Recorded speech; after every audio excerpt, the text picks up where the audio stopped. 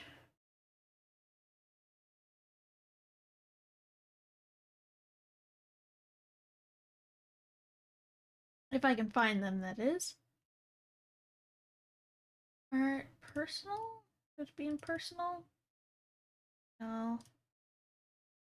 Maybe.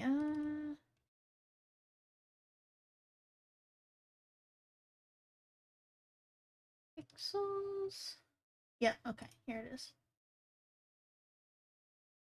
I did this. These. Person to donate 5 subs and boom, Hype Train. We're already on Hype Train. We don't need more. But this is so cool. Thank you. I'm not entirely happy with them. I like some of them. Others I'm not a fan of. I'm not sure how cohesive they are overall. Like the paintbrush. Thank you. I might still use them.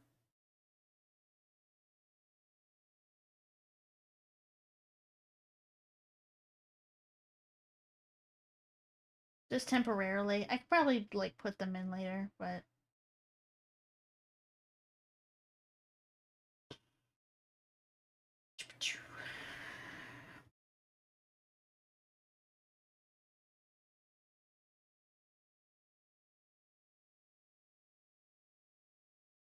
still gotta settle on my vibe. I can't believe I didn't even think of like a scroll or a cool hourglass or something. I might take like items from around this room that my artist uh just kind of haphazardly flung around so it's a bit more cohesive.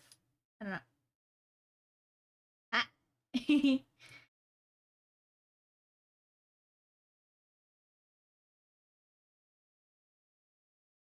But I suppose we should get to the book, huh?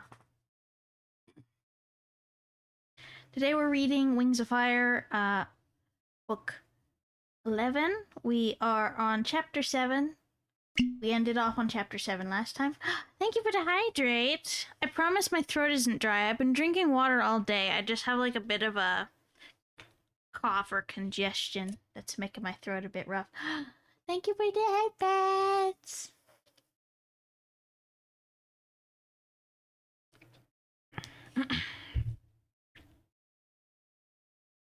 Let me just give subs to myself.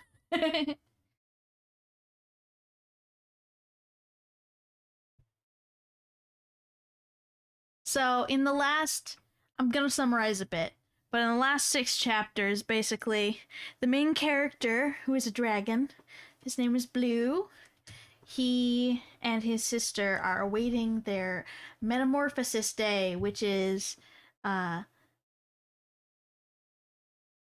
like bugs, kinda. They don't have wings until they metamorphise. And once they metamorphise, they get wings and they get like silk and stuff.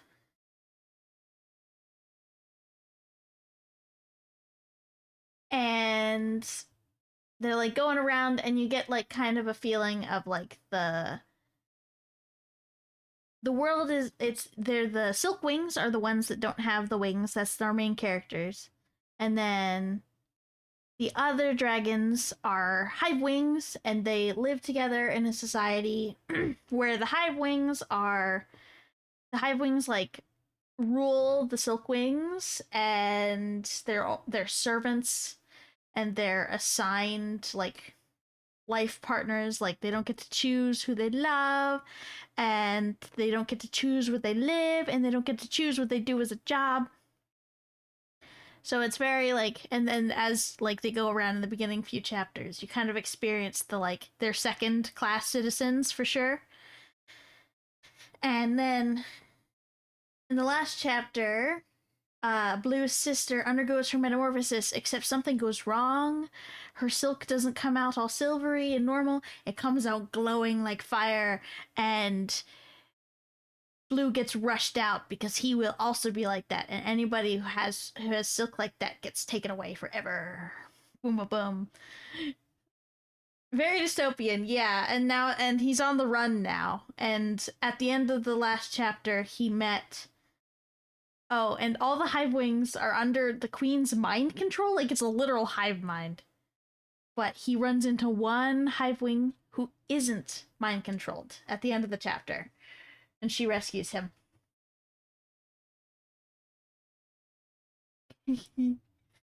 Yay!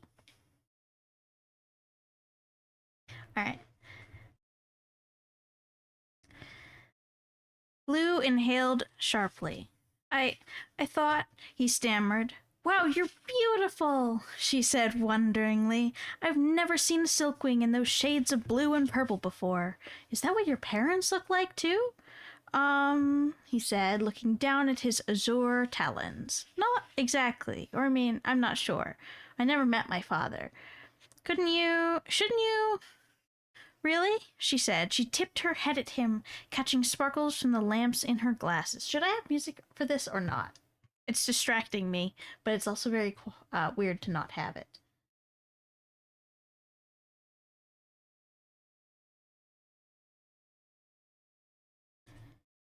I think I'll go without it. No music? Okay. Why don't you know your father? Is that normal for silkwings? Don't you live with your parents? Or, I'm sorry, is that a question I'm not supposed to ask?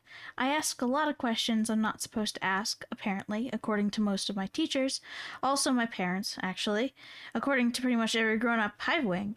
Too many questions, Cricket. Don't you know what happens to nosy little hivewings? They lose their noses. Which is silly. I've never seen a dragonet without a nose, and I'm sure I can't be the first one with this many questions. What's your name? Oh, that's another question. Sorry, I'm Cricket. Blue, he said. I'm Blue. You sure are, she said, and giggled. Oh dear, I'm sorry. I bet you've heard that one before. He took a step closer to her, trying to rearrange his understanding of what kind of dragon she was. A hivewing who helped silkwings. That wasn't a thing. Shouldn't you be all mind controlled too? She finished for him and hesitated. Yes, I should be. Every other hivewing is. I have no idea why I'm not. She flicked her wings and settled them again with a little laugh. I can't believe I've kept that secret for 6 years. And the first dragon I'm telling is a strange silkwing. Katydid is gonna be so mad. Seems to be a rather gabby dragon. Yeah, definitely. Is that what happened to everyone? Mind control? You didn't know about that? She said. I mean, I suppose I didn't either until I saw it happen the first time. She doesn't do it very often, but Queen Wasp can control pretty much every hivewing in the tribe, one at a time, or just one hive, or everyone at once, if she wants to. Whoa, Blue said, reeling a little. I know, she said. Except you? Except me. Isn't that fascinating? Her face lit up like 3 moons rising at once. In this world, they have 3 moons, so that's not a huge shock. All 3 moons rising at once. I can't figure it out. There's nothing in any of these books about how she does it. Is it genetic? Am I some kind of mutation? Or could it be something we eat? But I eat everything, and like a lot of everything. I'm always hungry. So it's so mysterious. There's seriously nothing about me that's different from all the other hivewings. Blue thought there was. He'd never met another hivewing like her. First of all, willing to talk to a silkwing as though they could be friends. Second of all, looking at him as if he was a real dragon, not a wingless curiosity or nuisance to be stepped over. That must be such a weird feeling. Having someone take over your body like that, making you say things and do things you wouldn't say or do yourself. Do you think they remember it afterward?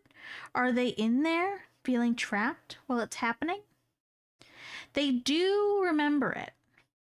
They remember pretty much everything.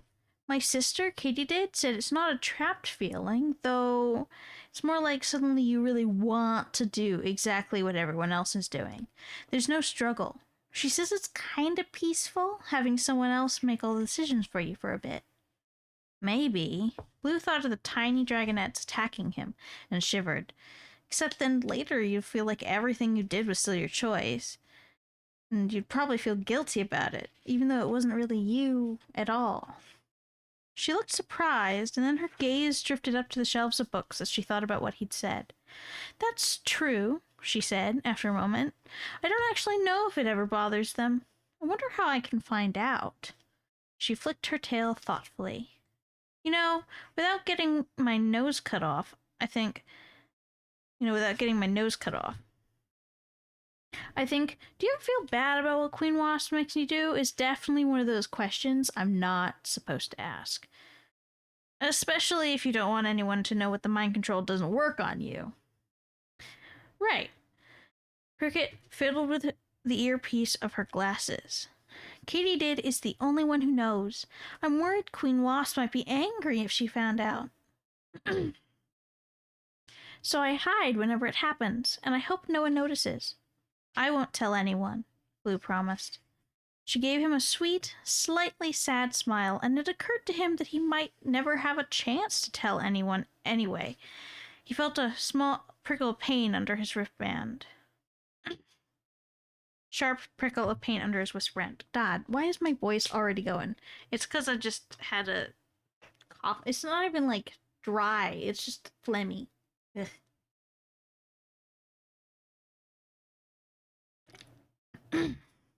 That's better. And I really do like reading.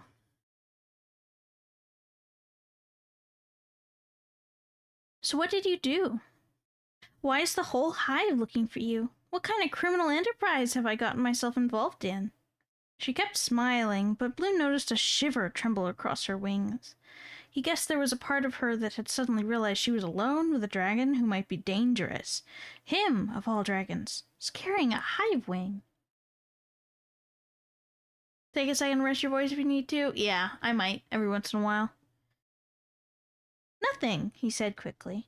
He looked up at her and put one talon on the table, palm open. I promise, I'm totally harmless, the most harmless, thoroughly, utterly, completely incapable of harm doing. Oh, she said. She thought for a second.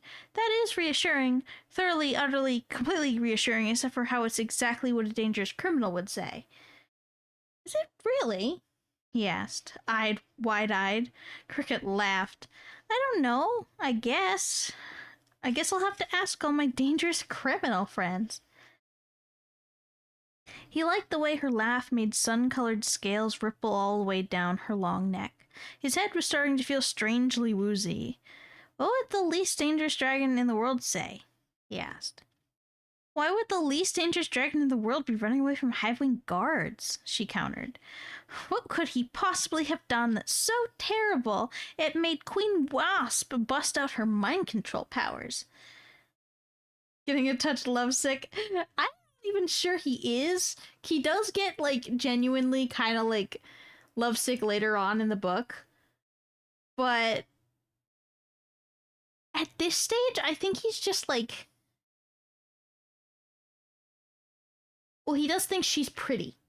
But he doesn't get really bad at it until later in the book. But he also just, like, talks about how other people he talks about relatively, like, pretty too. Like, he talks about Io. He talks about how her wings are so sparkly and, like, brightly colored compared to the rest of her body. He's very observant of everything. I think he's just hyper aware of how everything is and how everyone looks and how everything, like, he wants to know what everyone's thinking about.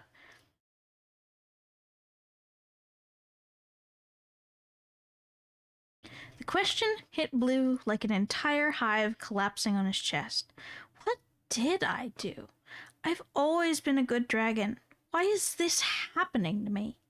Oh no, she said, slipping off the table and crouching beside him as he folded to the floor. Why did that make you look so sad? What happened? She unfolded her wings to shelter the curve of his back. I don't know. he said.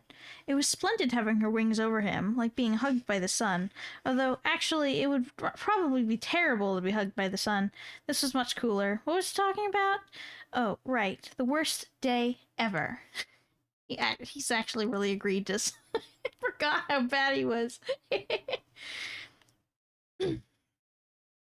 One moment it was a normal metamorphosis day, and then suddenly Luna was on fire, and Swordtail was attacking guards, and Io was carrying me, and I would never disobey a Hivewing. It all just happened so fast, and I was so scared.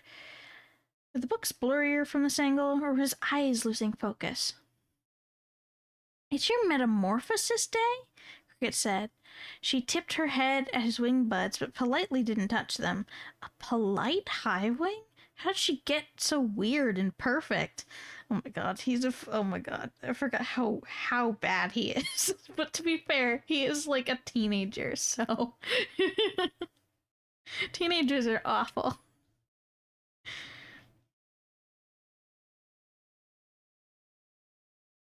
Are you sure?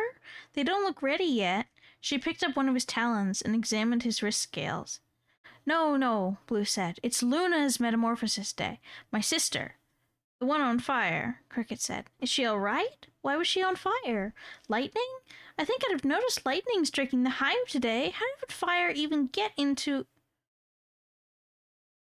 She stopped suddenly, staring at him with her mouth open.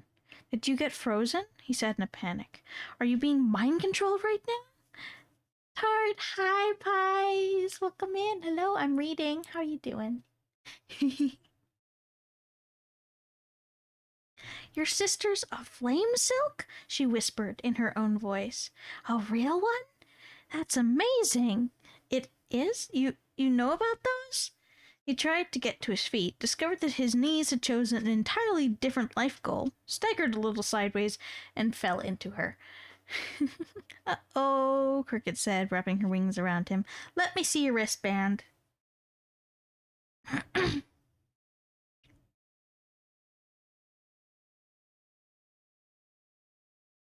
He could barely move his arm over where she could catch it. She tugged on his wristband, trying to slide a claw underneath it, but it was heavy and snug. Why is my... He tried to say, but apparently words were too hard. Really, it was just unreasonable to expect entire word sentence groups arranged in order. Shh, she said, helping him lie down on his back. Don't be scared, but there might be a toxin in your wristband. I read a study about the idea once, but I didn't think they'd implemented it yet. Did you feel anything? Like a needle poking you, kinda? I bet they rigged it to inject it if they could never find you. Yikes. Why? He mumbled. He wanted to ask if it was going to kill him. He thought he should probably be worried if he was about to die, but it would be so much easier to close his eyes, wouldn't it? And stop thinking about it? It'd be much easier to think about how sparkly Cricket's glasses were. Okay, so he's drugged. That explains the, super bad... I was like, I couldn't remember him being this bad about it, but he's drugged off his ass. That makes sense. And how they made her face all interesting, as though there were lots of unexpected angles and layers to it, like a prism. Prism. Words were funny. Yeah, he's definitely a bit high. They're hoping you'll flop over somewhere and be easy to catch, she said, wiggling a folded piece of paper between his wristband and his scales. Joke's on them, though, because you've got me to hide you. The paper caught on something hidden, tearing a little gash in his skin, and he yelped with startled pain.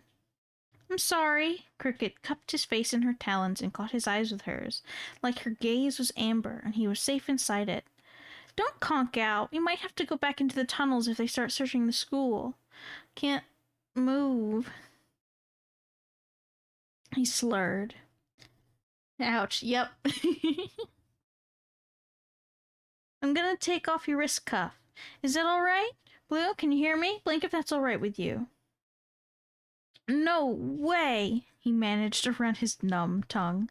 I'll be in so much trouble. Oh, beautiful dragon, she said sympathetically. Don't you know how much trouble you're already in? He closed his eyes. Something wet was leaking out of them.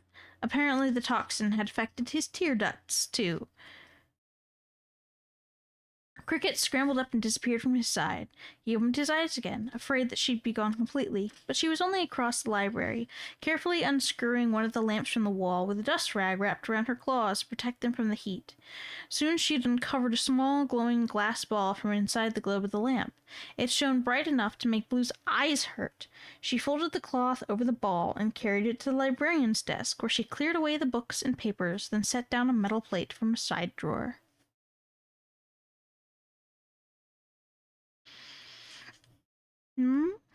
Blue mumbled. Don't worry. I've done this before, she said. I mean, never anything quite so flammable, but I'm sure it'll be fine.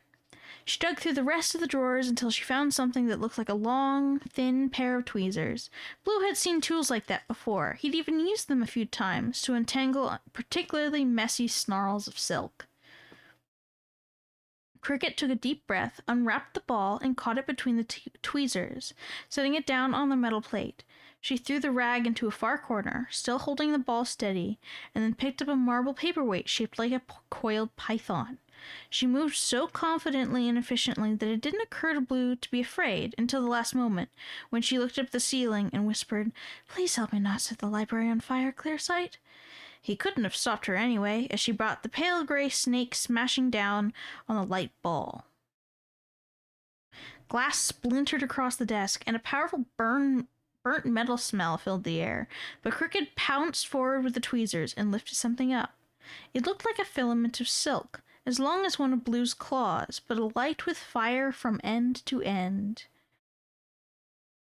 That was the source of light in all the lamps of the hive. Flame silk. How had he never known that before? He'd never even wondered how the lamps worked. He'd assumed it was a hive-wing skill. If he'd had to guess, he would have imagined that perhaps some of them could create fire, like the dragons from the old stories who once lived across the sea. Scarcely breathing, Cricket eased across the room toward him, holding the flame silk threads in the tweezers. Could she really set the whole library on fire with that little thing? He wondered.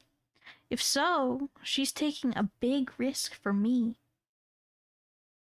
She crouched beside him and lifted his left arm gently in her free claws. "Don't move," she said. "I mean, I know you can't, but really, don't." With infinite caution, she traced the flame silk across his wrist cuff. It seared a smoking black line in the bronze, right across the W in Silkworm Hall.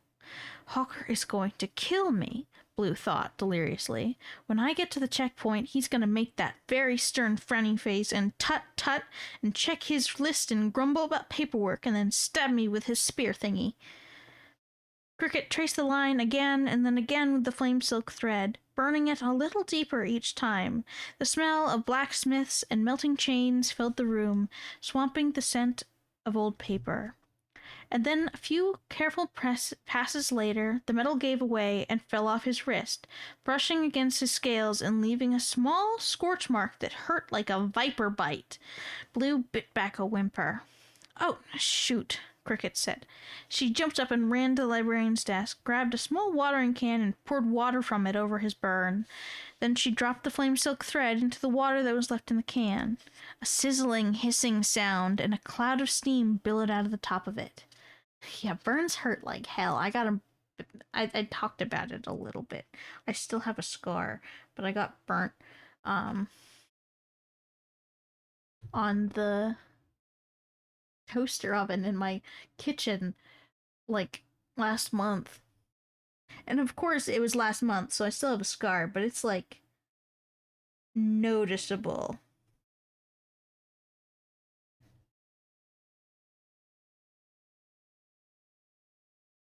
Blue's arm felt as though it was floating, like maybe it would drift right up to the roof and bump around between the books on the top shelves. He felt untethered from the earth, a feeling that was tangled up in how close he was to Cricket, and how she maybe had superpowers, or at least the absolute very best brain in the world. Cricket laughed.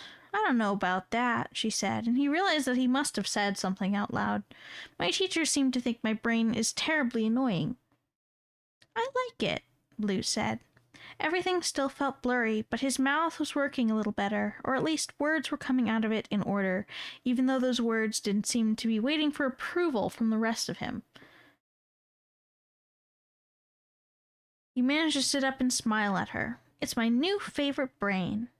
And then the world kind of tipped sideways and went dark, and Blue slipped quietly into the nothing. The birth scars never go away. I got a few from years ago that stuck around. The weirdest thing for me is, like, I feel like the only burns for me that stick around are, like, the ones that you would not expect to. I'm just glad I don't still have that burn scar up my entire leg, like I did when I was a kid. And it was a weird burn scar.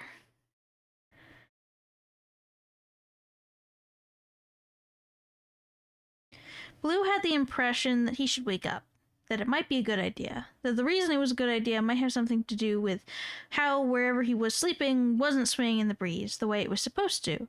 This web hammock he'd fallen asleep in was weirdly still and hard beneath him. And there was someone shaking his shoulder, someone whose wings brushed his face sometimes. Mother? Mother never smelled like books and apples the way this dragon did. Are you awake? The dragon whispered. Blue?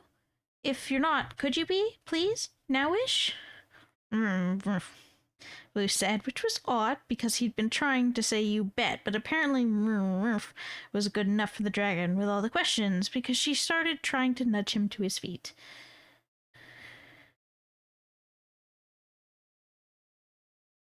Oh, questions. It's Cricket. What are you smiling about? She said curiously. I hope that's a good sign. Do you think you could smile and stand up at the same time? I would love to let you sleep more, but I think we really need to move. She froze for a moment, with him leaning heavily against her shoulder. Now the library was coming into focus around him. The glow of the lamps, the rows and rows of books, the sound of tramping talons from the hallway outside. The what? He pointed at the door in alarm, and she nodded. That's why I woke you, she whispered. Quick, into the tunnels. She bundled him under the table and through the trapdoor. His arms felt all wobbly, and his tail seemed to be entirely in the way, but he somehow managed to crawl into the dark space beyond. He dragged himself forward so Cricket could scrunch in behind him. The glow from the library lamps vanished as Cricket pulled the trapdoor shut. Blue started to retreat further into the shadows, but she caught his nearest talon and put one claw to her mouth in warning. Blue froze, and in that instant he heard the library door slam open. 3 sets of talons thundered in, shaking the room so that a couple of books toppled off tall shelves and a small cloud of book dust wafted through the cracks in the trapdoor. He twisted his neck to peek over Cricket's shoulder. In the glimpses he could see as they moved around, the Hivewing's eyes were blank white pearls. So the Queen was still mind-controlling them. He wondered how long he'd been unconscious. He wondered how long she could keep it up.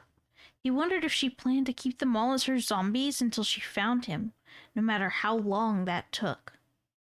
And then his heart stopped in his chest as he remembered the wrist cuff Cricket had burned off him. He couldn't see it from his angle, but wasn't it still lying out there on the floor? Wouldn't they see it and know immediately that he'd been here?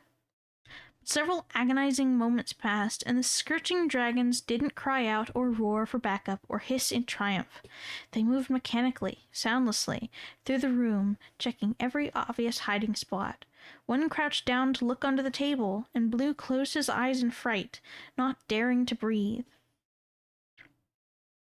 But the trapdoor must have looked like part of the wall, because the Hivewing, jet black, with flecks of red along his ears, wings, and claws, only grumbled and moved on. Cricket twitched suddenly, as if startled, and Blue realized he was leaning against her side, their tails entangled, their talons touching. He had been too terrified to notice, and he was afraid that pulling away would make a noise the searchers might hear. He checked her face, or what little of it he could see in the tiny bars of light. She had her gaze fixed on one of the Hivewings, a yellow-orange dragon freckled all over with black spots, but he couldn't quite interpret her expression. Dismay? Regret? Anger? What is she feeling? he wondered, hiding from her own tribe in the dark with a stranger, risking her queen's wrath to help a Silkwing. He wondered about the Hivewings out there too, their sweet family evening of slides and seesaws and zebra meat snacks that had abruptly turned into a dragon hunt. Everything they'd been planning to do tonight had been ripped out from under them. They didn't even know where their own dragonettes were, because right now, finding Blue was all they cared about. The giggling little dragonettes had gone from playing tag to prowling the shadows of the hive with snarling teeth, every scale ready to attack. How could they all go back home after this, back to family dinners and wing aerodynamics homework, knowing that someone could take over their minds and change their whole lives at any moment? The 3 Hivewings touched their foreheads with one talon, all at the same time, with exact mirrored movements. "Nothing in the library," they said in unison. A ripple of fury crossed each of their faces simultaneously. "He must be here somewhere. Keep looking." They marched out the door, but Blue could hear their talon steps in the corridor for a long time after they were out of sight. Cricket opened her mouth to say something, and this time he was the one to shush her.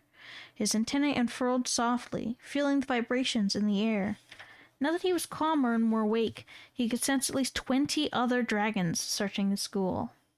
"Be very, very quiet." Yes. Cute. They are very cute. It's a little cuter and less cringy now that he's not like high off his ass. He could also feel Cricket's heart beating, very close to his, and almost as fast. "Don't be scared," he tried to think to her. There was no reason not to be. If they were caught, he was sure she'd be in awful trouble, but he'd do everything he could to keep her out of it. He'd let them catch him first.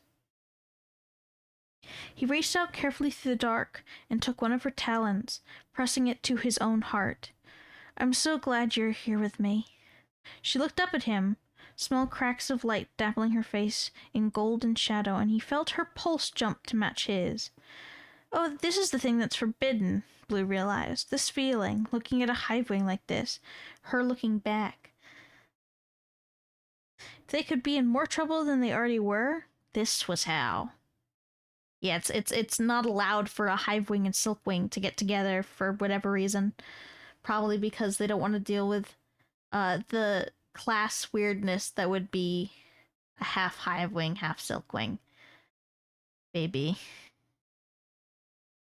Because dragon hybridization is very possible in this universe. It happens regularly. Technically, I think the Hivewings originated all from one hybridization, which, I mean, is mildly questionable, even considering how many dragonettes they could have had. But it's a book, so I'm going with it.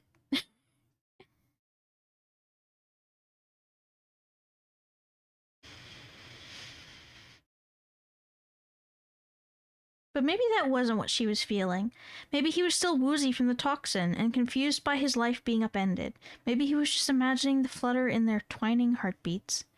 His antenna twitched quietly, following the vibrations of dragons moving away from this section of the school. "I think they've all gone upstairs," he whispered. "Is there an upstairs?" "Yes." "How can you tell where they are?" she whispered back. "Your antennae?" He nodded. "I found some old biology books that said Hivewings used to have antennae too," she said softly. "But when I asked my science teacher about it, he said not to be impertinent, and then the books disappeared from the library." She sighed. "Everything interesting is off limits. Why can't we study our own evolution? Don't you want to know what the tribes were like 2,000 years ago, when Clearsight arrived?" "I never thought about it," he admitted, but she was right. If Hivewings were all descendants of Clearsight, what had they been like before she came to Pantala? They stayed there, quietly, in the dark, with their talons and tails entwined, for a long time, as the sounds of the search tramped above them, around them, in and out and along the halls, and every room of the enormous school. Blue felt the jarring thumps of tables being overturned, the rattling clatter of closets being emptied, all their contents clawed out and thrown on the floor. He felt tremendously sorry for whoever had to clean all this up tomorrow. He guessed Queen Wasp wouldn't helpfully brainwash them into doing that. At last, all of the vibrations faded, and Blue tested the air until he was sure the school was empty again. I'm gonna take a small drink.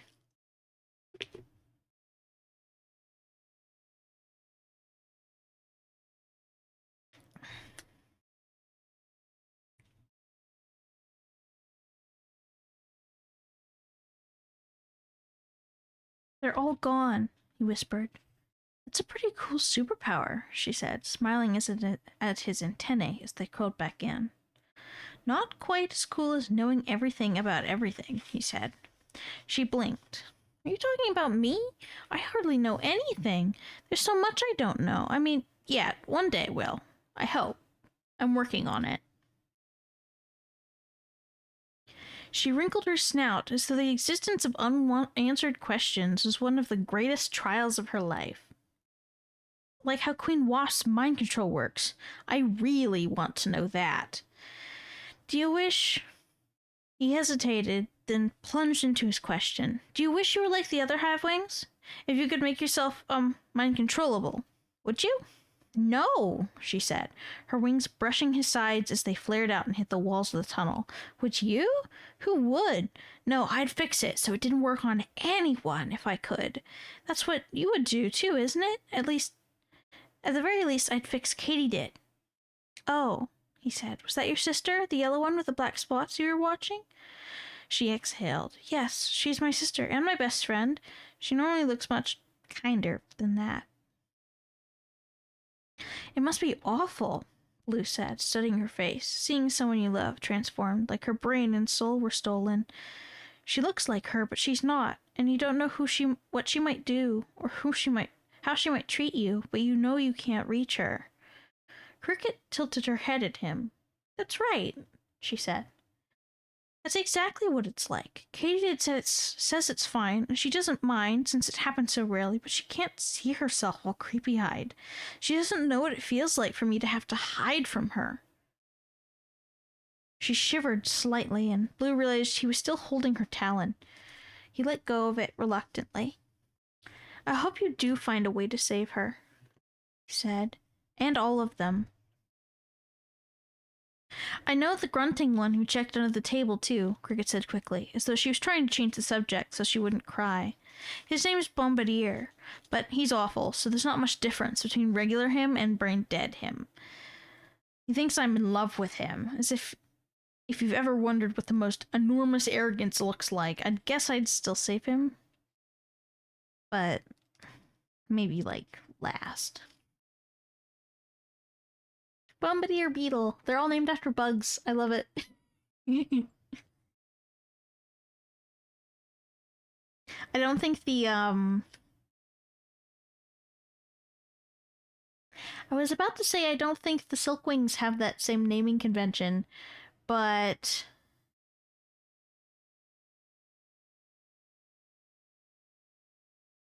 Well, Luna is named after a celestial object, because moon.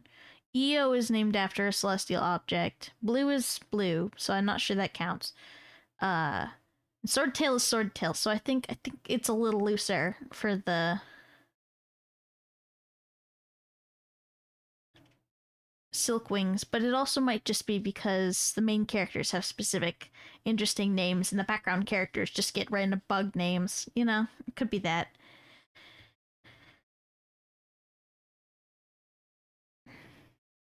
Why didn't they see my wrist cuff? Blue asked. Or the broken glass? Or the flame and the silk... Why didn't they see my wrist cuff? Blue asked. Or the broken glass and the flame silk thread in the watering can? I cleaned it all up, of course, she said. You didn't notice in between your snores? I wasn't... Did I? I didn't. Did I? Cricket laughed. No, you're a very polite sleeper, don't worry. She glanced out at the library again. The only thing I couldn't do was replace the missing light globe, but those burn out or get stolen all the time, so hopefully no one will connect it to you. So every light globe in the hive has a bit of flame silk inside it? He said tentatively. Of course, she said. Every light globe in every hive. It would be tough to live the way we do without flame silk. We'd all be bumping around in the dark, treading on everyone's claws. Plus we need it for everything else that's made with fire. Metalwork, glass. She touched her spectacles self-consciously. Do all the hive wings know about flame silks? He asked, because I'd never heard of them until today. My guess, the author wants to bring focus on the main characters. Yeah. I think they know the queen has a source of flame silk, she said thoughtfully, but most of them probably don't think about where it comes from very much. It's just something you order when you need it. Blue opened and closed his mouth on his next question.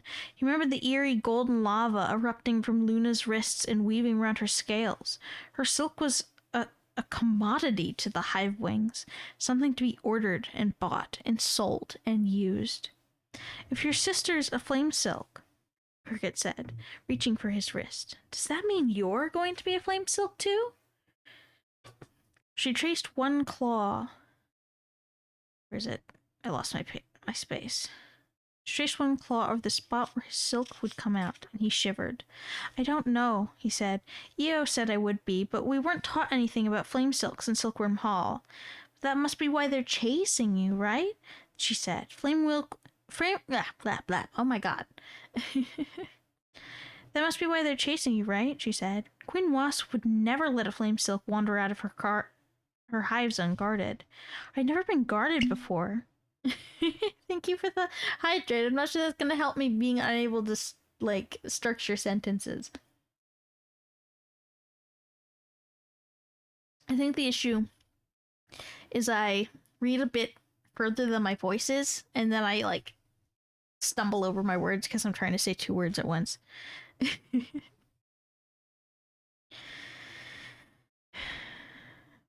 I've never been guarded before, he said. I've never done anything wrong. I'm really good at following the rules. She doesn't have to worry about me. He frowned, touching the spot on his forehead that was starting to hurt. Maybe she just doesn't know that. Maybe I could go to her and explain that I'm a loyal Silkwing. Maybe if I promise I'll be careful, she'll let me go back to my normal life. And Luna, too. Luna isn't dangerous. Cricket hesitated. I think Highwing policy is that all free flame silks are dangerous, no matter what they say. She unlatched the trapdoor and crawled back into the library. Blue followed her as she pulled a book off one of the high shelves, fluttering her wings a little to lift herself up to where she could reach it. She flipped through the pages and then slid it under his nose. Scarlet colors leapt off the page, assaulting his eyeballs. The picture was of a hive on fire, burning from top to bottom, with screaming hive-wing faces dimly visible through the smoke. At the top, in huge dark letters proclaimed, "The consequences of unchained flame silks." Yikes, he said. Guess that's supposed to be you, she said, pointing to a Silkwing standing in the middle of the burning hive with fire pouring out of his wrists. The illustrated dragon had a gleeful, unhinged grin on his face as he torched the city. That seems dire, right? But I mean, the hive is made of wood. It's made of wood stuff. It's made of a mixture of clay and wood and silk and stuff. They explained it. So it's very flammable. Blue shuddered. I would never, he said. Why would anyone ever? That's just horrible. Cricket tugged the book back over to her and turned to the next page, studying the words. Her eyes darted so quickly across the text that Blue couldn't believe she was actually absorbing it until she said, Okay, here, Flame Silk Genetics. A dragonette with one flame silk parent has a 50% chance of being a flame silk too.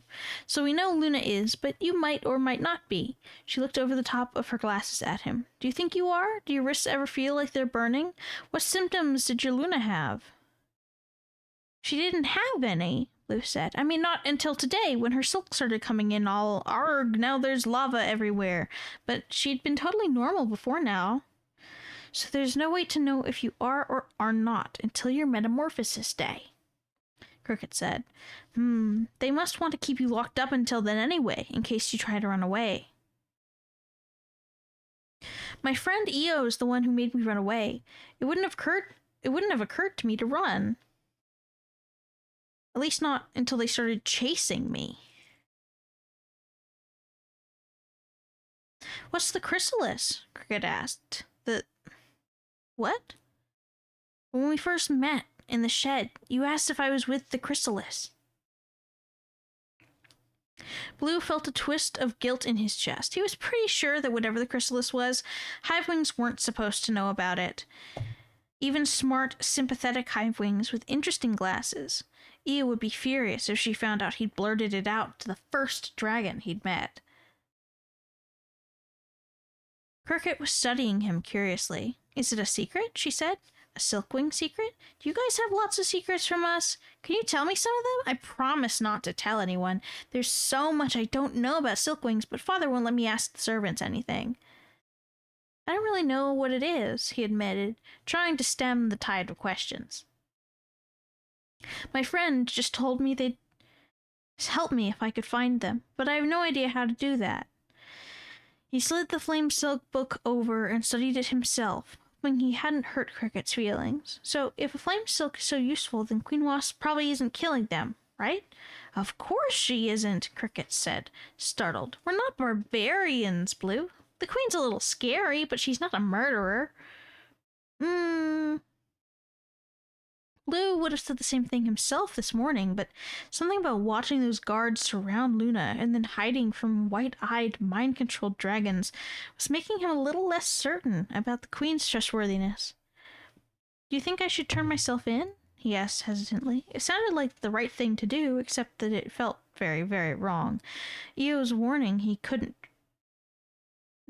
trust any Hivewings rang in his ears. And here I am, of course, doing just that. Cricket thought for a moment, tapping her claws on the book. No, she said, finally, slowly. They won't kill you, but if you are a flame silk, you'll end up with the other flame silks, I guess. Where's that? He said, in a sudden rush of hope.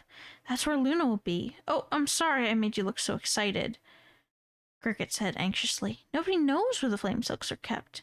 Are you sure? Blue asked. Someone must know. You're right, she said, leaping to her feet. Let's think.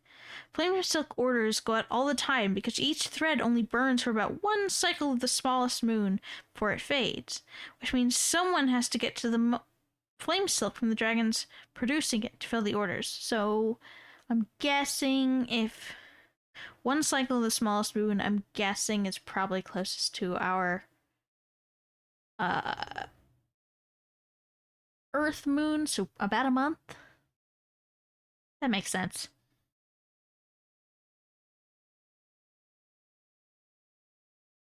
Which means someone has to get the flame silk from the dragons producing it to fill the orders. So whose job is it? And someone must keep them fed and taken care of and guarded, Blue put in. She flinched. Yes, probably that too. She started pacing up and down between the library tables, and of course Queen Wasp knows, so there must be a way to trace the flame silk back to wherever the dragons are. This is definitely a solvable mystery. Cricket hurried over to the librarian's desk and opened one of the bottom drawers. All right, forms, where are you? She's always complaining about how many there are to fill out. Order forms, replacing library supplies. You think the librarian would be all about alphabetizing her folders, wouldn't you? You think she'll notice if I alphabetize them for her?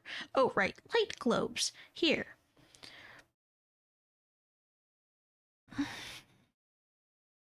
Blue glanced at one of the lamps. It was weird to think that there was a tiny thread of silk in there, glowing and burning. It was even weirder to think that the thread had come from a dragon very much like him, or Luna, a dragon trapped somewhere, spilling flame from her arms for Hivewings to gather and snip into little useful bits that could be packaged and sold across the continent. A dragon whose whole life would be about producing flame silk for Hivewings, and nothing else. Maybe it came from my father. Thought dazed him for a moment. His father was a flame silk, kept under guard wherever other flame silks were kept. That's why Blue had never met him. He'd only been brought out for a moment to father more dragons, in the hopes of creating more flame silks, Blue guessed. Which meant Queen Wasp knew exactly what Luna and Blue might become. She'd created them on purpose. For that purpose. Cricket said. It looks like the order forms get sent to a department in Wasp Hive, so maybe the flame silks are there. Maybe that department forwards it on. If we can figure out where they are, Blue said, maybe I could go see what it's like. Maybe it's not so terrible. Maybe that would help me decide whether I should turn myself in. Cricket tipped her head up at him. And if it is terrible, she asked, would you want to rescue your sister? Yes, he admitted. Of course, that was what he was really thinking, and of course, Cricket had figured that out. But I'm not exactly the right dragon for that job. Why not? Well, I mean, he waved vaguely at himself. I don't like making troublemakers. I need Swordtail. He's the one who should rescue her. All right, Cricket said, whisking the forms back into the drawer. She smiled brightly at Blue. Let's go get him. It's not that simple, Blue argued, following Cricket into the dim hallway beyond the library. Swordtail attacked a bunch of Highwing guards. He's either on Misbehavior's way or somewhere worse by now, and I can't exactly stroll around the hive with everyone looking for me. I bet I can solve that problem, Cricket said. Let's think. Both problems, maybe? Will you let me try? Sure, Blue said, distracted by the school around him. Rows of cubby holes lined the corridor, many of them overflowing with crumpled papers, books, sticky bags of half-eaten nectar snacks, seed packets, and little buckets of dirt. Every few steps there was a glass terrarium embedded in the wall with something growing in it. Tiny clusters of blue forget-me-nots in one, long white carrots in another, prickly cactus balls bristling in an orderly row from a third. Whoa, Blue said. It's so planty in here. We're an agriculture track school. Do silkwings have those? Cricket said. They passed one glass case that was full of water, crowded with dark flaps of purple seaweed. Blue squinted at it and realized that it was lit by a small light globe on the roof of the terrarium. They all were. Tiny flame silk suns kept these plants alive. Maybe, Blue said, but I think they usually figure out which job to assign us after we finish school. Our lessons are things like the history of the Leafwing War, silk weaving, reading, web structure, and following directions. Lots of following directions. I wish I could go to your school for a day, Cricket said, her wings twitching as though she might fly out one of the skylights at any moment. I'd love to hear what other dragons are learning, wouldn't you? Are your teachers interesting? How big is your library? Do you have music classes? I wish we did. I don't understand music at all, and I really want to, but our curriculum is very focused so we can all become farmers and gardeners.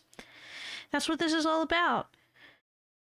She waved her claws at the corridor walls.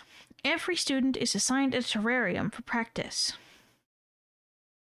Oh, Blue said, you don't seem like a farmer to me. I'd be an awesome farmer if I wanted to be. Which I don't. I want to be a librarian or a scientist or an inventor. But I'm a terrible farming student. Apparently there's only one way to do things, and that's how it's always been done, and there's no point in trying to innovate. Cricket. Innovate, Cricket. It's a waste of seeds, and oh dear, why can't you just grow potatoes like a useful dragon? She paused at one of the terrariums and tapped it lightly with her claw. This is mine. Blue was pretty sure he could have guessed that on his own. Unlike the other orderly terrariums, this box was a riot of leaves and colors, as though a host of sunflowers had thrown a gala and some marauding butterflies had crashed it.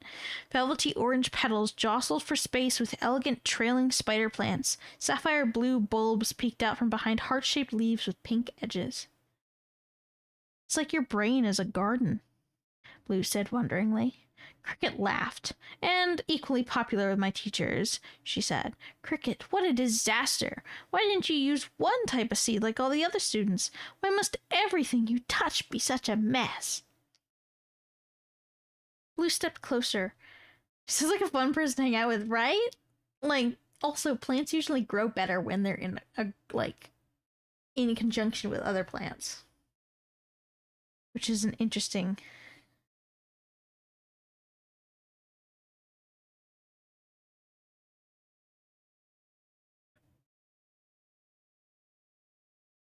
Blue stepped closer and peered through the tangle of foliage, deep in the heart of her terrarium, well hidden by the other plants. There was a tiny tree. It was no taller than the length of 2 claws, but it had a trunk and miniature branches and little tufts of forest green needles all over it. It was beautiful. And let me remind you, there's like no trees. They cut down all the trees to kill off the leaf wings, apparently, because leaf wings live in trees. So, like, trees are legal. It's literally the Lorax.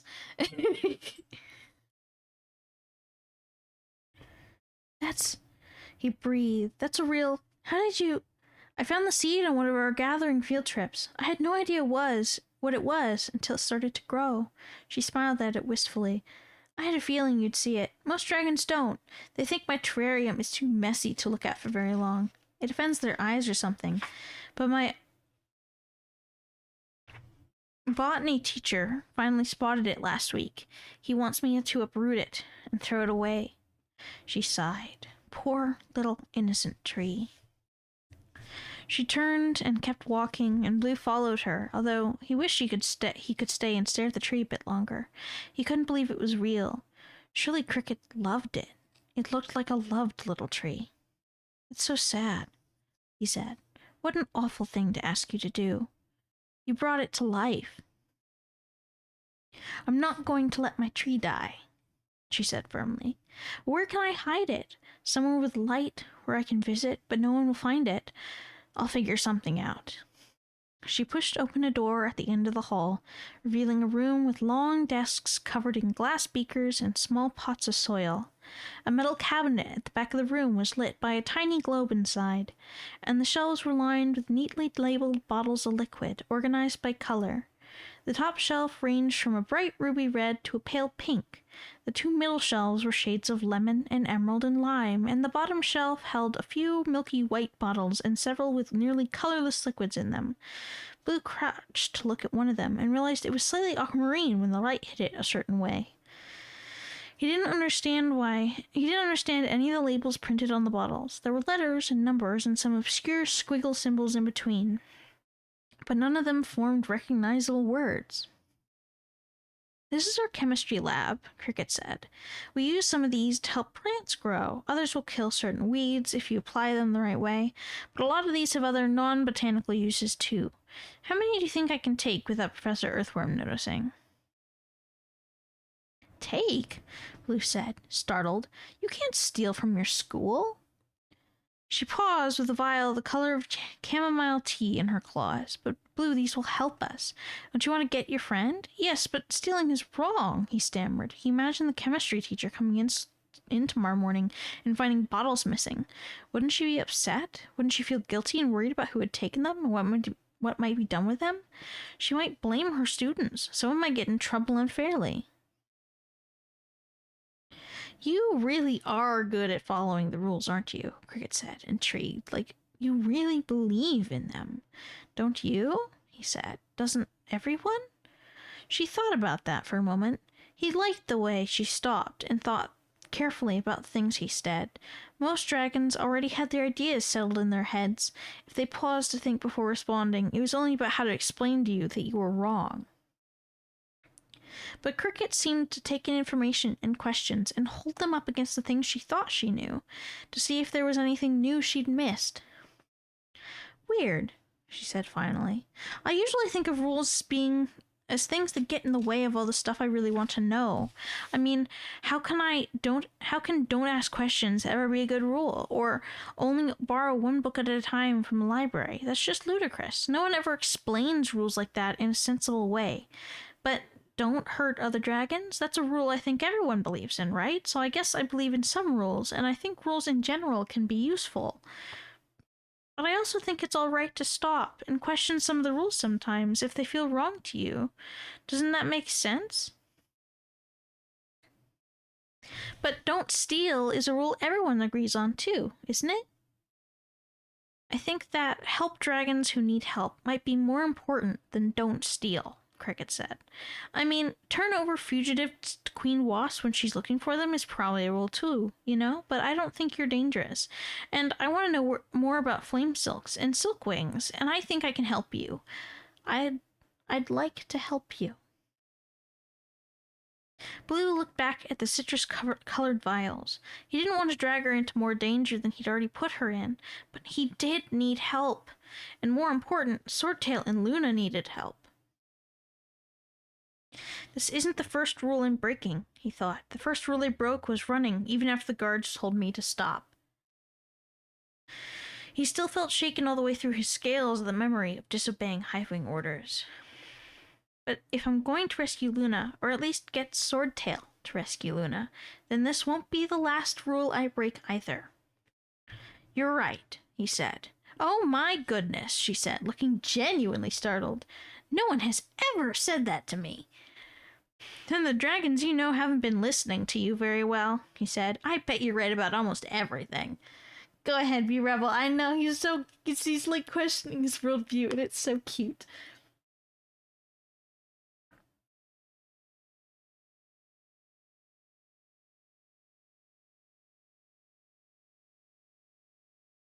Ooh, the perfect title for my memoir, she said, grinning. Write about almost everything by Cricket.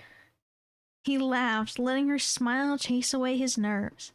She carefully selected 6 vials from the back rows, rolled them in a thick black cloth, and tucked them into a bag she tied sideways across her chest. One more stop, she said. They hurried through the school again. Blue unfurled his antennae at each corner, but he couldn't sense any other dragons anywhere in the building. The hunt for him had moved on, or maybe paused for the night. He hoped without much optimism. The next room Cricket took him to was huge, and abutted the side of the hive, because there was an enormous glass window all along one side of it. Outside, it was very dark, with only fragments of the savanna grass shifting silver in bits of moonlight. The 3 moons and most of the stars were hidden by thick clouds. After a few moments of blinking around, Blue realized this was the art room he had glimpsed briefly through the cracks in the tunnels. There was the easel, with its perfectly perpendicular lines of blue and black. In fact, there was an entire row of easels with exactly the same painting on each one. Blue wasn't sure it was a painting. It seemed more like a plan for a gardening plot. In another corner of the room, a long table was lined with large sheets of paper, each one with a nearly exact replica of an orange painted in the center. The orange that had merited all this attention was still posed nonchalantly on a stool in front of the table. Blue looked around, but none of the artwork seemed like Cricket's glorious terrarium. Where's yours? He asked. Oh, I'm not allowed to take art classes anymore, Cricket said, with a kind of carelessness he was pretty sure she was faking. You can probably guess why. Good heavens, Cricket, he said, putting on the voice she'd used several times already. No one has ever used that many colors on one piece of paper before. Look at this mess. Why can't you just draw a normal blue blueberry like every other dragon? Thank you for the hydrate. Hi, gamer. Oh, my glasses. It's kind of weird to be wearing glasses. Also my glasses are wonked up.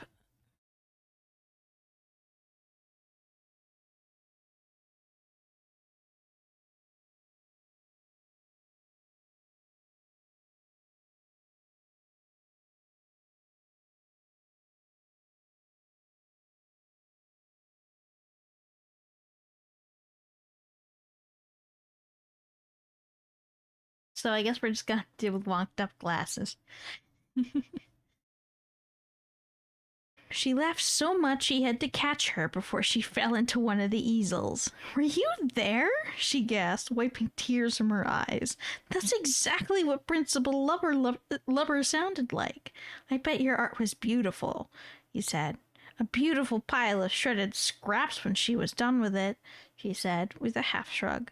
I had dreams for a while that bee-eaters and weaver birds found the pieces and tucked them into their nests all across the grasslands.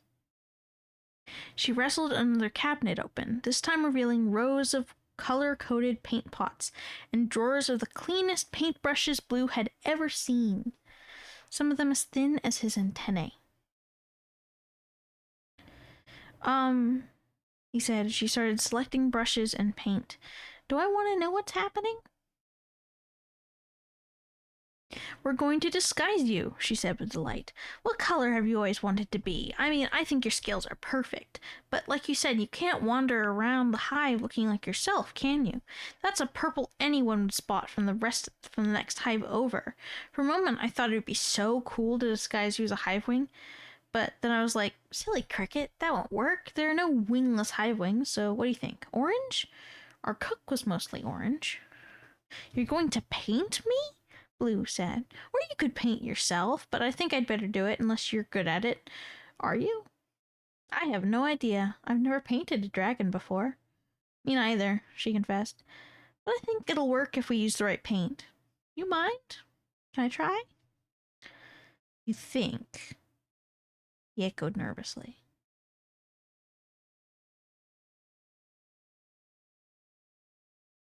Maybe a darker color, to be sure it'll cover yours, she said. Are there any sort of darkish silkwings? Swordtail has mostly dark blue scales, Blue said. I've seen dark greens and reds and all shades of brown. Cricket pulled out a range of chocolate, maroon, and navy paints. All right, she said, herding him onto a drop cloth that covered part of the floor. Stay really still.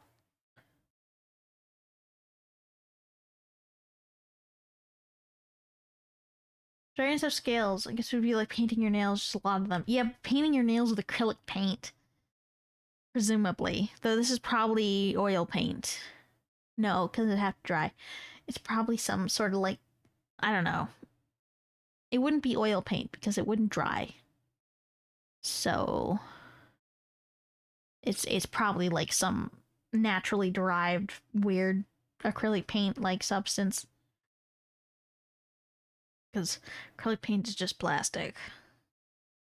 So probably not like maybe rubber. I don't know.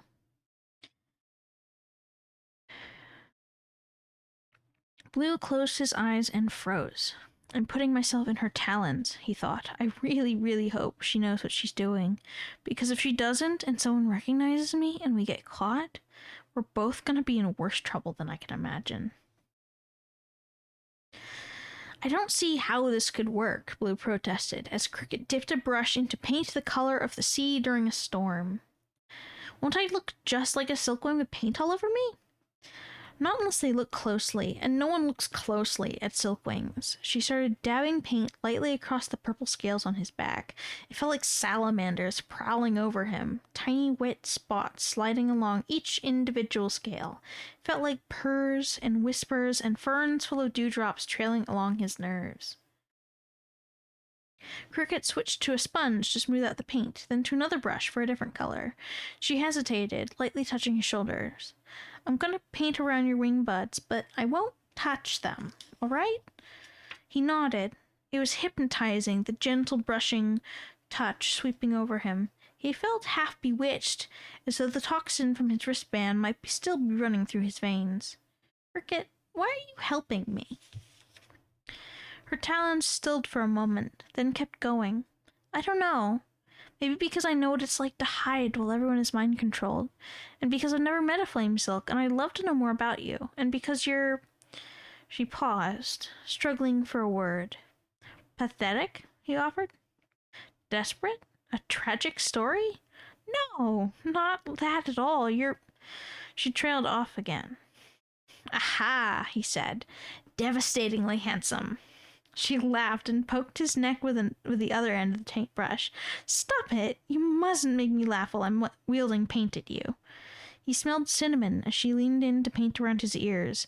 After a moment, she said, I mean, you're not not, but what I was trying to say is interesting. You're interesting, and I usually spend all day with dragons like Bombardier and Earthworm, who are definitely not interesting.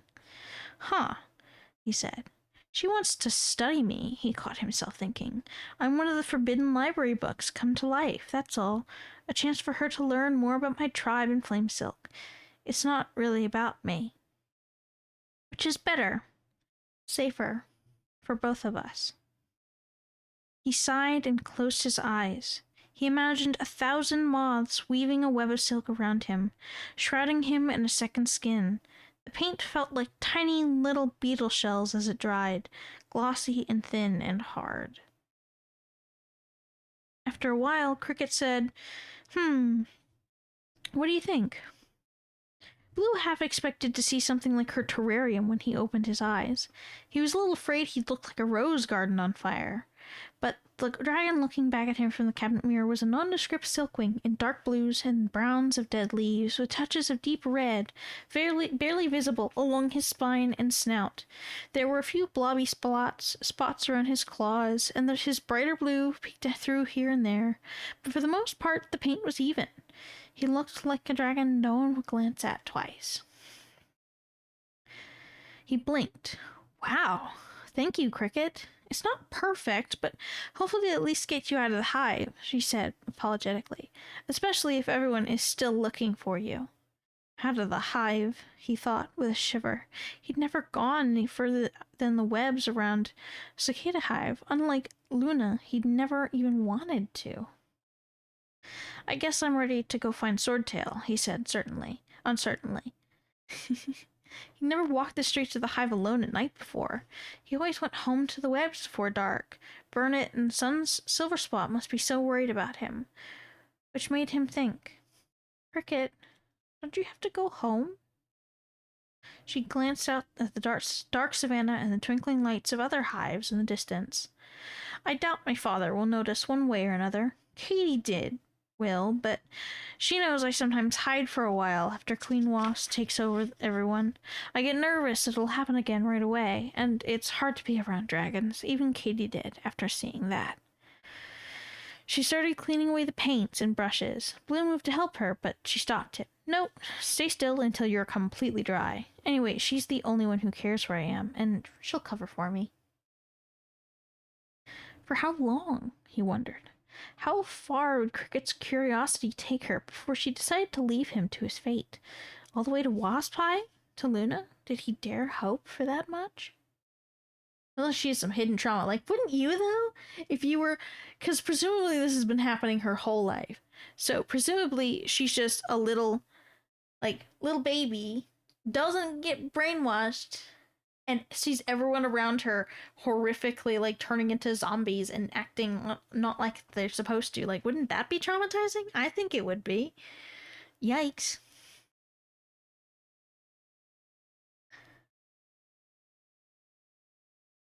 Where do you think Swordtail is? Cricket asked, tucking the last pot of blue paint into place. Blue noticed that she'd put two of the pots in the wrong order. One was darker than the other, so it should come later in the line and reach past her to switch them. My only guess is Misbehavior's way, Blue said. He doesn't like being told what to do, so he's been there before. But I'm afraid, he's never actually attacked a hive wing like he did today. He felt a fizzing twist of anxiety in his stomach. What would the hive wings do with Swordtail if they decided he really was dangerous? It's still the first stop, even if we moved to prison after that, Cricket said. So that's probably where he is. I've never been to Misbehavior's way. She leaned forward and lightly tested the paint on his snout. Although Father is always saying that's what my teachers should do with me. Like we all know it's inevitable. Just stick her there now. That kind of thing. Haven't you at least walked along it? He asked. He was flummoxed when she shook her head. But... Really? It's only a couple levels up from here. My school has 2 field trips up there every year. Field trips? Cricket echoed, fluttering her wings back. What for? What can they possibly teach you there? Isn't that kind of scary for little dragonettes? She glanced around, making sure all traces of their activity were gone, and started for the door. Yes, he said fervently. I found it terrifying every time. I still do. That part was in, brain. I still do. That's kind of the point, I think. His scales felt crackly and strange as he walked behind her, but kind of cool, too, like wearing a mask fitted exactly to his face. "Oh," she said, "so it's to teach you to follow the rules? Poor little Silkwing Dragonettes. Do all your schools do that?" "I think so." "Do they spend a lot of time scaring you?" she asked. "Like, on purpose?" He shrugged. It was hard for him to concentrate on their conversation because they had reached the front door of the school.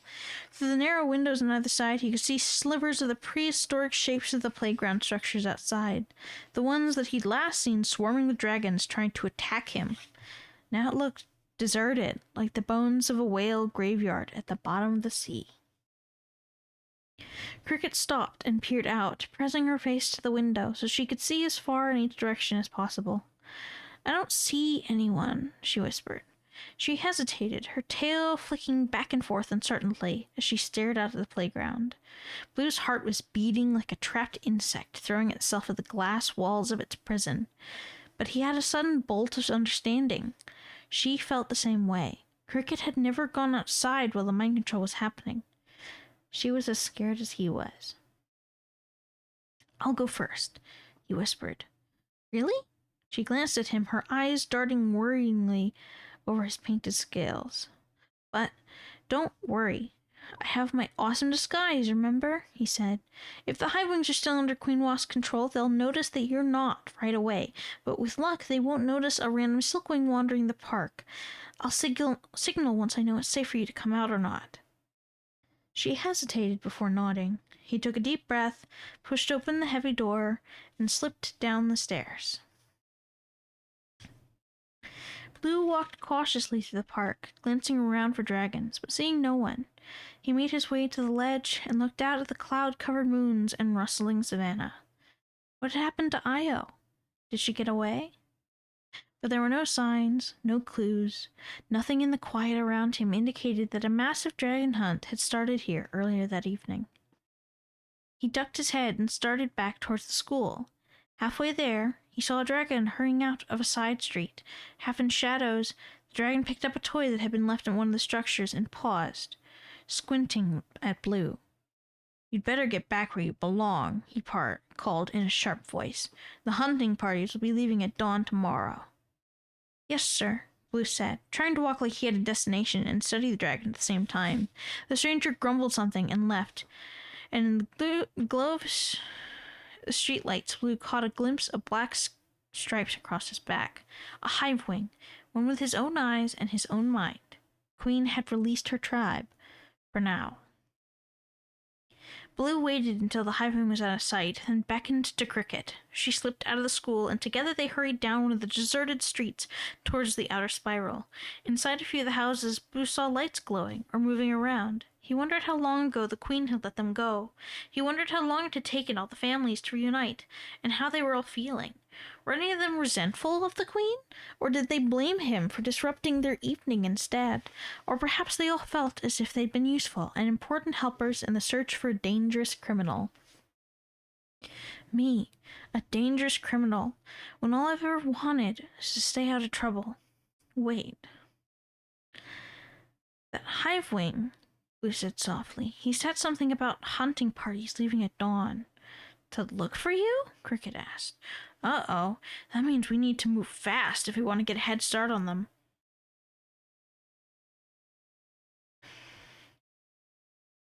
There were guards slumped at the entrance to the spiral, but their eyes glanced over Blue's muted colors, noted the haughty tilt to Cricket's snout, and glanced away, uninterested. Cricket went first, and Blue followed, keeping his head low, acting the part of a humble servant, following his mistress's midnight whim for a stroll. She paused a few levels up and glanced back at him. He nodded. Through there. This was one of the only levels with a gate, though it wasn't locked.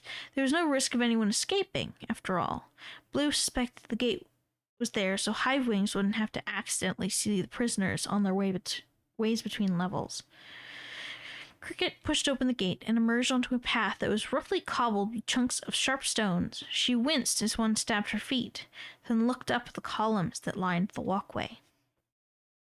Normally, Blue came here in a crowd of other dragons, young Silkwings all wide-eyed and hushed with terror. He always tried to stay near the back so he wouldn't have to look at the prisoners too closely, but they were impossible to miss, mounted on stone pedestals for all the world to stare at, looming over the heads of the passing visiting students. The stony path wound all around the level, in and out and over roughly shaped hills until it connected back with itself at the beginning again. In between the prisoner pedestals were engraved tablets listing the rules of the hives, the consequences for breaking them, odes to the greatness of Queen Wasp, and quotes from historical figures about obedience, safety, and community. Some of the quotes were from Clearsight herself. Blue had always liked that she sounded like she cared about the rules as much as he did.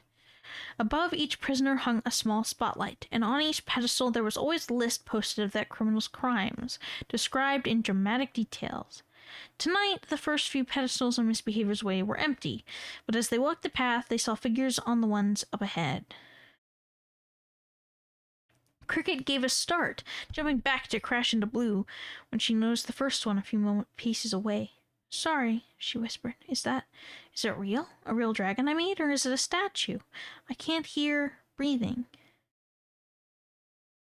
"But I can hear it breathing, can't I?" "That's dragon," Blue confirmed. "A Silkwing, but not Swordtail. The colors were all wrong, mostly white and brown with flecks of green." She watched the immobile prisoner for a long, weary moment. "It's not moving at all." "She can't," Blue pointed out. "None of them can move." They drew closer to the occupied pedestals and looked up at the trapped criminals.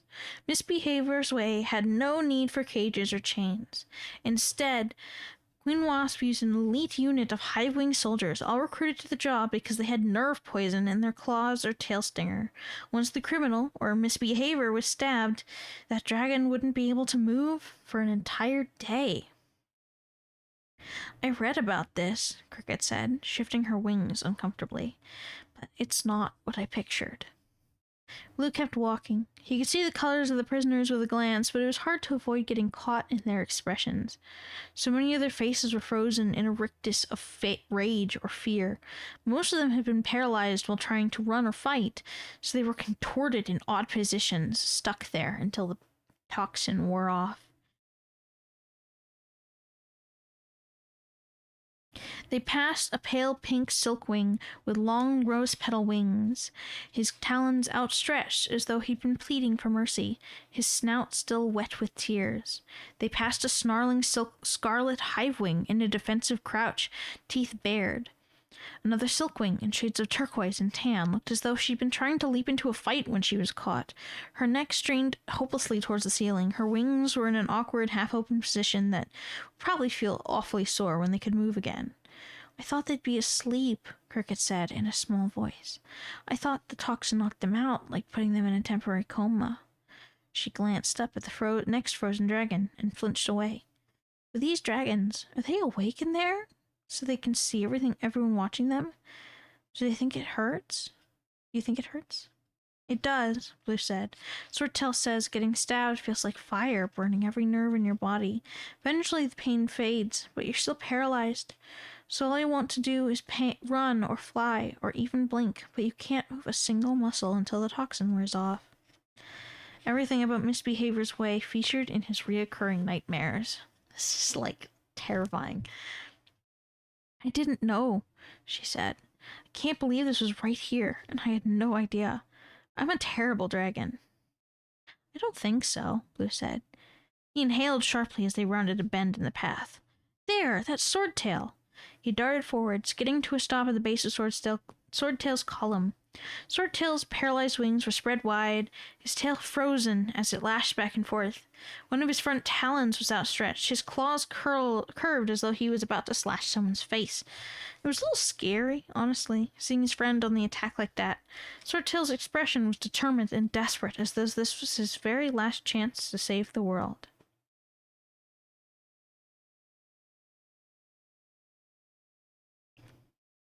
"Hey," Blue said softly up at him. Swordtail couldn't react, but Blue knew he could still hear. "It's me, Blue. This is Cricket. What are we gonna do? He asked Cricket. Pick him up and carry him out of here? She wrinkled her snout at him, a glimmer of her cheerful side sneaking through for the first time since they'd stepped onto Misbehavior's way. I'm sure that would be very inconspicuous. She crouched on the cobblestones, took off her bag, and unrolled a pouch of vials. They gleamed like raindrops on flower petals in the light shining from above. Some dragons getting a dose of reality. I mean, to be fair to both of them, one, they are young, and two, the entire, society is, structured to keep Hivewings oblivious of the horrors that Silkwings are going through, and Silkwings oblivious of just everything they don't want them to know. They don't want anyone knowing anything that'll get them to be rebellious, I suppose.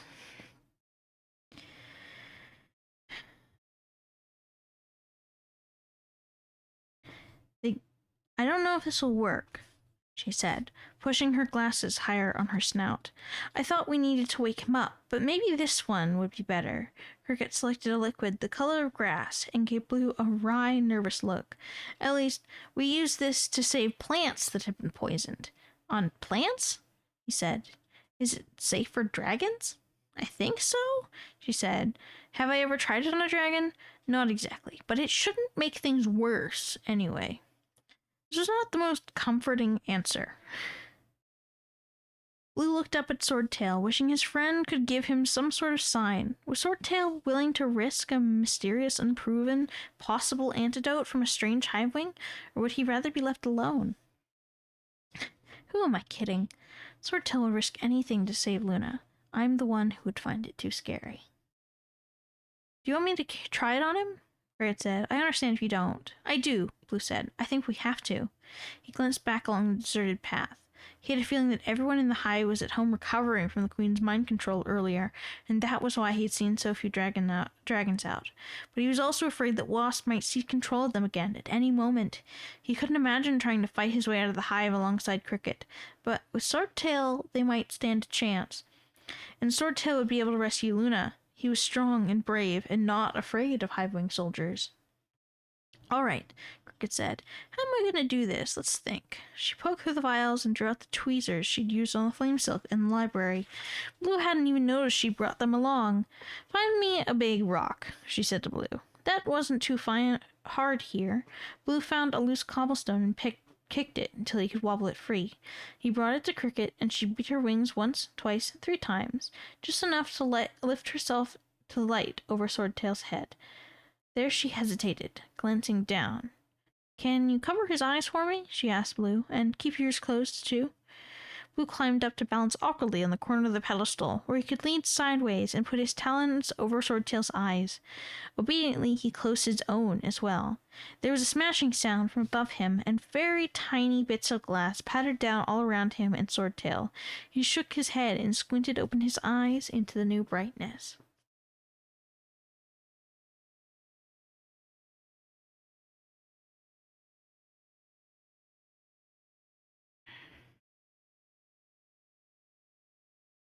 Sorry about that, Cricket said. Are you all right? He nodded. She was using the tweezers to work the flame silk thread out. He couldn't look straight at her or the thread without getting a headache. A moment later she had it free. He hopped down to the ground and she took his place on the pedestal. With a few careful strokes she burned through Swordtail's wrist cuff in the same way she'd burned off Blue's. Blue met Swordtail's eyes as the heavy band clunked to the ground. He didn't think he was imagining the spark of jubilation in them. All right, moment of truth. Would you mind passing me the vial, very carefully? He uncorked it and held it high, keeping his talons as steady as he could while she reached down for it.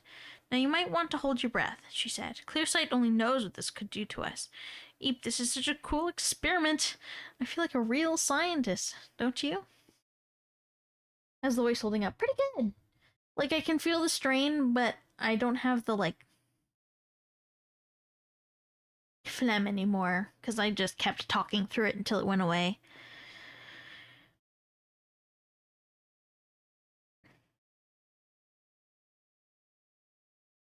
She took a deep breath herself and dropped the flame silk into the vial. The liquid started bubbling furiously. Cricket clamped the tweezers around the vial and held it out under Swordtail's snout. Green smoke boiled up from the top of it, enveloping Swordtail's face in a thick emerald cloud. Blue stared up at him, his heart pounding. Please work, Blue prayed. Please, please be all right, Swordtail. Clear sight, if you're listening. Please set him free. They waited several long, agonizing moments, all dragons frozen in place. And then Swordtail twitched suddenly, violently, knocking Cricket off the pedestal with one flailing wing. Blue jumped to break her fall. The vial shattered on the stone path, spilling what was left of the hissing green chemical. Cricket scrambled to pick up the flame silk and her tweezers again, tucking the thread into a small stone jar with a tight lid that she'd also had hidden in her bag. Swordtail let out a gasp. His jaw clenched. His eyelids closed, and slowly he lowered his reaching talon, shaking it as hard as though it had been asleep. Swordtail? Blue asked. Blue said. Blue! Swordtail croaked. He opened his eyes and gingerly inched his head around to look at them. The poison seemed to be wearing off gradually from his face, through his wings, and back at last to his tail. Do you feel all right?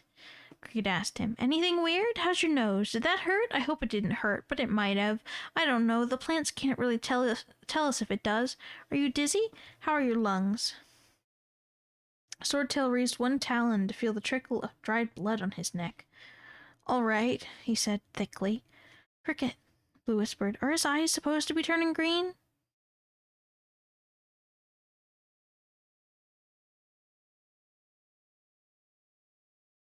The whites of Swordtail's eyes, around his normally dark blue irises, were turning a shade of emerald green, only slightly paler than the liquid in the vial. Oh, fascinating, Cricket said. Why would that happen? Is it affecting your vision? Can you see all right? Swordtail, she asked Swordtail. He blinked a few times. Bit greenish, he offered. No, wait, uh-oh, definitely bad. Blue is all the wrong colors. Oh, no, Blue said. That's just paint, don't worry. Huh, sure. Sounds normal. Swordtail crouched, then arched his back into a stretch like a jungle cat. He flared his wings and leapt down from the pedestal, landing in a wobbly sprawl. Whoop, he said. Legs! Disagreeing with me. He sat down heavily and frowned at his feet. Whoa, very demanding legs. Cricket, you're a genius, Blue said. I can't believe that worked. Neither can I, she said. I should write a paper about this. No, a book. I mean, it's a real scientific breakthrough, right? We could... She stopped, realizing what she was saying. Oh, no, I guess I can't do that. The Queen probably wouldn't appreciate it, Blue agreed. Swordtail looked at them, a gleam in his newly green eyes. But I know some dragons who would be very interested, he said. His voice was only a little bit slurred now. Very, very, very ever so interested. Does he mean the chrysalis? Blue wondered. He glanced back along the path at the other frozen dragons. Would they set all these prisoners free if they knew how Cricket did it? And if they did, what would happen then? He imagined all the prisoners staggering off their pedestals, green-eyed like Swordtail, all of them angry and free at the same time. Would they attack Hive-Wing soldiers? Would they all run away? What does the chrysalis want exactly? Swordtail shook his wings out again. Blue! Wow, I can't believe it's you. I mean, it's amazing that it's you. You here? All kinds of amazing. He opened and closed his mouth a few times, as if trying to make all his muscles work again. That is, I mean, of all the dragons I might have expected to come rescue me, he said. You and a strange little Hive-Wing are probably the last on the list, but thank you. Did I say thank you? I've been thinking thank you very loudly. Probably should say it a few times. He touched Blue's shoulder with one of his talons, let go, and gave an odd hop sideways. Swordtail's whole body seemed to be vibrating just a little bit. Io tried to get me away, Blue said, but we had to split up. Cricket saved me. Are you all right? Cricket asked Swordtail. What are you feeling right now? What happened to Luna? Swordtail asked, all his manic energy suddenly focused on the question. Blue shook his head. I'm not sure, but we think they've taken her to where the Queen keeps all the flame silks. We think it might be in or near Wasp Hive. So that's where we're going next. Cricket interjected. Blue blinked at her. That sure sounds like she's coming too. He didn't want to ask. He was afraid to jinx it. Oh, my glasses are gone. Thank you for the hydrate. But he smiled at her when she looked his way, and she smiled back.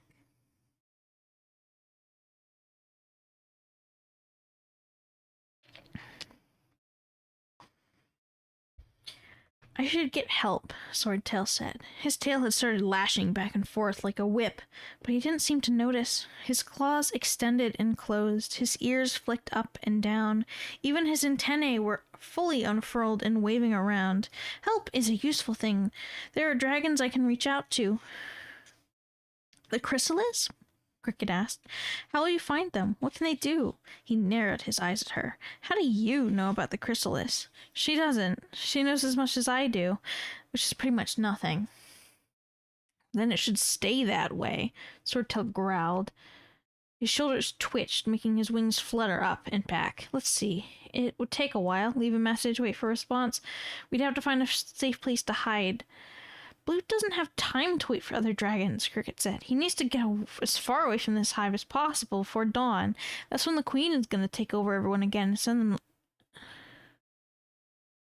them out looking for him. You can stay and contact the chrysalis if you want, Blue said, but we're leaving right now. We are, Blue said, with a little glow of happiness. Cricket and me. To find Luna? Swordtail asked. Blue nodded. Then I'm coming with you, he said. Yes, to save her. That's the most me thing to do. I am most definitely coming with you. Oh, he's high. He flexed his claws and bounced in place for a moment, and then Swordtail suddenly ran at the stone pedestal and smashed his shoulder into it. Swordtail! Blue yelped. Swordtail looked at him, grinning. Large cracks had appeared all along the stone. Look what I did, he said. I feel like I could knock over everything, all the columns, any building, the whole hive.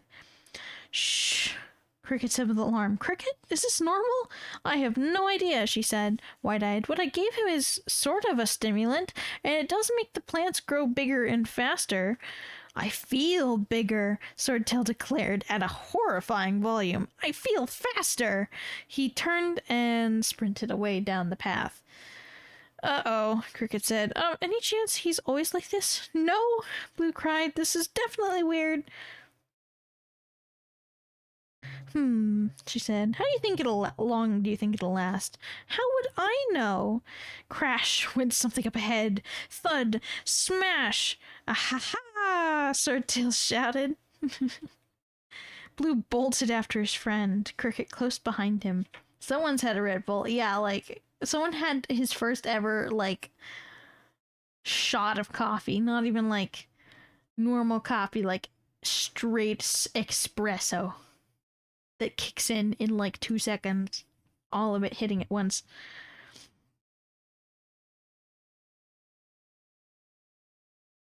They found Swordtail merrily lifting enormous rocks and throwing them at the wall of the hive. Even paralyzed, the two nearest prisoners somehow managed to look alarmed. What are you doing? Blue yelped, catching Swordtail's arm. Making us a door, Swordtail answered. I'm in construction, you know. This is totally my job. He lifted another boulder, which looked much heavier than anything Blue could have picked up, and hurled it at the wall. The tree stuff was already splintered, with several small holes in it. Hey, Grasshopper! Swordtail shouted, making Blue jump. Look how hard I'm working. Are you happy now? Swordtail, please be quiet, Blue begged. It's probably too late for that, Cricket said, glancing back along Miss Behavior's way. Take that, Swordtail yelled. He heaved an entire stone tablet out of the ground and threw it as hard as he could. It smashed right through the side of the hive and pummeled out of sight. Blue stared at the gaping hole that was left. Fragments of tree stuff feathered out on all sides of it, and wood-smelling dust hazed the air. This is vandalism, he thought, and destruction of hive property. There are definitely rules about this. Possibly on that tablet Swordtail just hurled through the wall. On the other side of the hole, he could see clouds rimmed with moonlight and far-off lights of another hive, where other dragons are having a perfectly normal evening that doesn't involve getting painted, hiding from soldiers, or watching their friends lose their minds. Let's go, Swordtail cried, charging towards the opening. I can't, Blue said. We're too high. I don't have wings, remember? I'll carry you, Swordtail said enthusiastically. I can do it. I'm as strong as 10 dragons. I can carry both of you at the same time. Absolutely not, thank you, Cricket said. My own 2 wings work perfectly fine. She turns toward Blue. I think we have to go out this way, don't you? We can't go back. There must be guards coming to investigate the noise. Are you sure you want to come? Blue said. You could go home now. You could be safe and stay out of this whole mess. And never find out what happens? She adjusted her glasses and smiled at him. Are you kidding me? Swordtail flapped his wings at Blue. Time to fly, short stuff, he shouted. By all the hive, Swordtail, what is happening to you? Blue asked. Instead of answering, Swordtail shot a long strand of silk at him and snared Blue's shoulders. He tugged Blue closer and wove several more strands into a quick harness to bind them together. Blue noticed that Swordtail's silk had also turned a strange new shade of pale green. I'm not sure this is a good idea, Blue said nervously, as Swordtail clasped his front talons around Blue's chest. This close to the hole, he could see the rippling grass far, far below. I'm not that light, and it's a long way down. To the moon! Swordtail hollered, leaping out into the air. Blue felt a terrifying plummeting feeling in his stomach as they lurched awkwardly for a moment, down and down again toward the savannah, and then suddenly up, sideways and up, and finally away, beating forward at a steady pace. I'm picturing him making a poos. I'm guessing it's more like one of those like skydiving harnesses, and he's gripping onto the back of it. Though I could also just see him wrapping it around both of them and just like grabbing him and going. The wind whipped in Blue's face. It was cold out here in the dark. After the close warmth of the hive, he peeked backward and saw Cricket soaring along beside him. Get it? Swordtail said conversationally. Because Luna is like lunar, which means moons. So to the moons is like to Luna, but in code. So awesome. I thought that was clever. He kept chattering as he flew, as though he couldn't stop the flow of words coming out of him. Blue looked back again, this time at the vast shape of the cicada hive and the silvery tangles of the webs far overhead. He thought of Burnet and Silver Spot, sleeping alone in their cell for the first time since Luna had hatched. Could they sleep? Or were they lying awake, wishing they'd been wrong about Admiral, worrying about Luna and Blue? Will I ever see them again? His home was disappearing behind him. He didn't know what was ahead. He only knew he couldn't turn back, and so he looked out towards the dark savannah and let his friends carry him forward into the night. And we've hit part 2 of the book, part 2 Out of the Hive. Which I'm guessing means we're about halfway. It looks about halfway.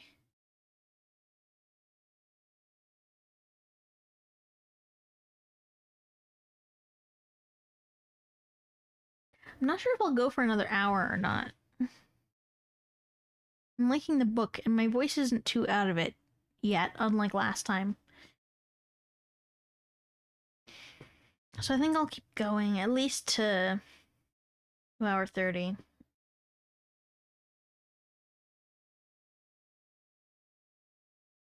Yeah, but I could keep going. I could keep going, Bird.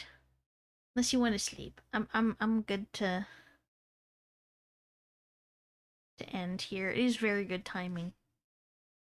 I should probably end here. Okay. Because then we can finish the other 2 parts in 2 more streams, and it'll be nice and even and everything. Let's close the book. Here's the streamer? Yeah, but I like the symmetry. The thought of the symmetry, at least. We'll have to find somebody to raid then. I mean, Choco is still alive. I've had Choco stream open this whole time. She doesn't usually stream this late. It's her 3-year affiliate anniversary, so I'd love to raid her, because I think I've only raided her like once before. So let's do that. Plus, it's an easy option. I don't gotta find anybody new.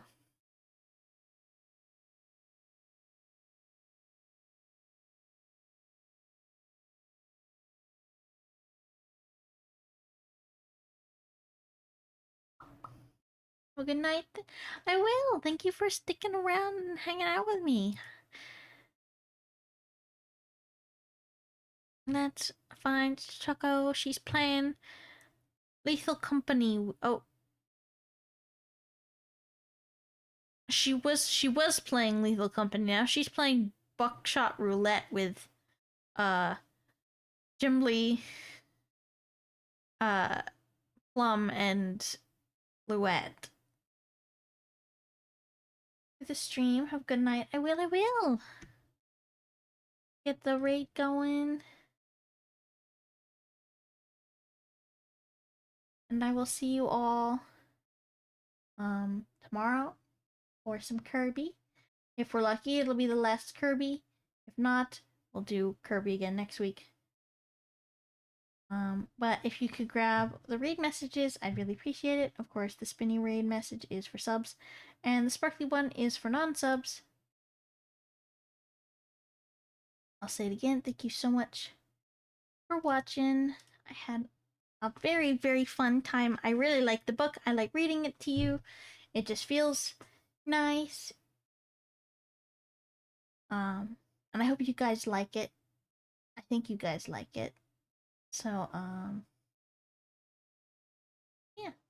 I'll see you guys tomorrow. I love you very, very much. And bye-bye!